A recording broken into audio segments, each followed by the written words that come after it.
I hate drama.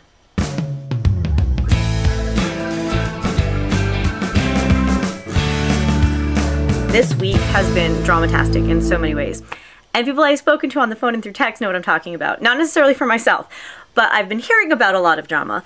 I'm going to jinx myself by doing this, but I'm hoping this week won't be dramatastic. I'm making this video on Sunday because I just found out that I am going to a potluck tomorrow, and I wouldn't have time to make it. So, segment 1. Aloha ladies, this segment is coming from my classroom. This is Read Aloud with me. And the story I want to share with you is actually building on the farting dog story of last time. It's called The Gas We Pass, and it's translated from Japanese. And this book I actually have to skip a page with. I'm going to show you the page I have to skip. Yeah. 5-year-olds tend to find that page extremely amusing. So this whole book is about what happens when you eat, and if you eat too fast, and there's water, and there's all kinds of helpful diagrams for 5-year-olds to learn the parts of their insides. But it's a really funny book because every time I read it with my kids and I point to one of these little yellow cloud things, if it's a fart, they get to make a farting noise. And if it's a burp, they get to make a burping noise.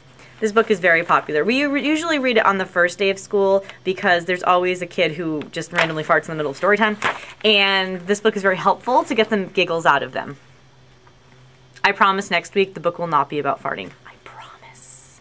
Oh, and speaking of books, I went to RAFT this week. RAFT is Resource Area for Teachers, which is a really cool resource for people in the Bay Area. These companies can donate stuff they don't need, like paper clips or just random plastic things, and teachers can go and buy them for basically nothing. And we can use them in art projects or whatever. And the libraries have started donating their books there, and you can buy them for 25 cents. I love this because books are so expensive, and a lot of them are really crappy. Sorry, but they are when you get them home. And I actually went and I spent like, I don't even know, I spent like $15 and I got like $150 worth of books. It was really cool. So anyway, I found a book. I've been really disappointed because I think cartoons today kind of suck, and my kids all talk about Pokemon and Barbie and I'm like, ew.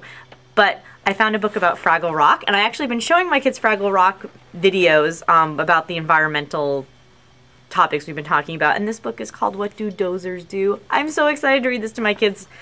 I love Jim Henson. He's brilliant.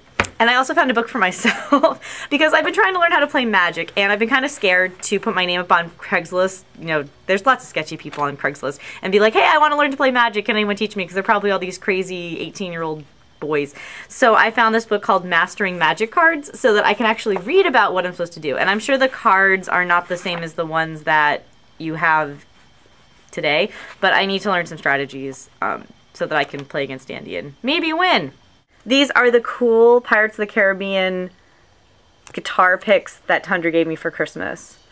They can move and change. They're actually not thick enough for me to play guitar with. They're just going to be pretty and sit on my desk at school, I think.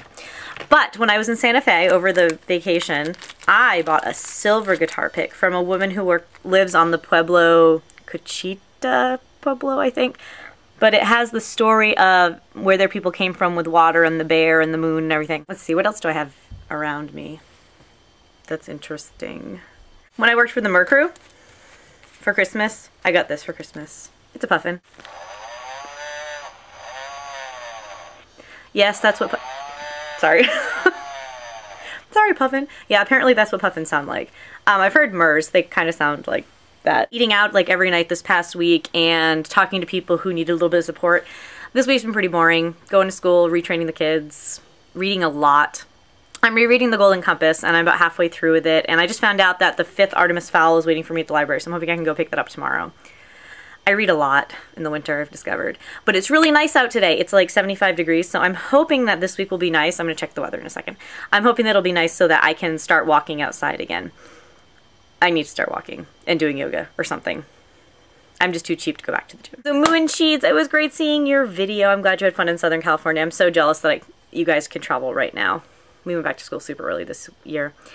And it was great seeing everyone's videos from the Yule Balls and everything. I'm really jealous I couldn't go to the North Carolina one. It looked really fun. And I just spoke to someone who went to the Crystal Ball, Carrie, and she said it was great and beautiful and everything. And I wish that I had unlimited money and unlimited time to go and travel to different Wizard Rock things. But I don't. So I guess I'll have to do my best teaching the 5-year-olds. Anyway, I hope everybody has a fabulous week. I don't have any challenges or anything for anybody because I'm lazy, but maybe next week we'll see. 1, 2, 3, 4.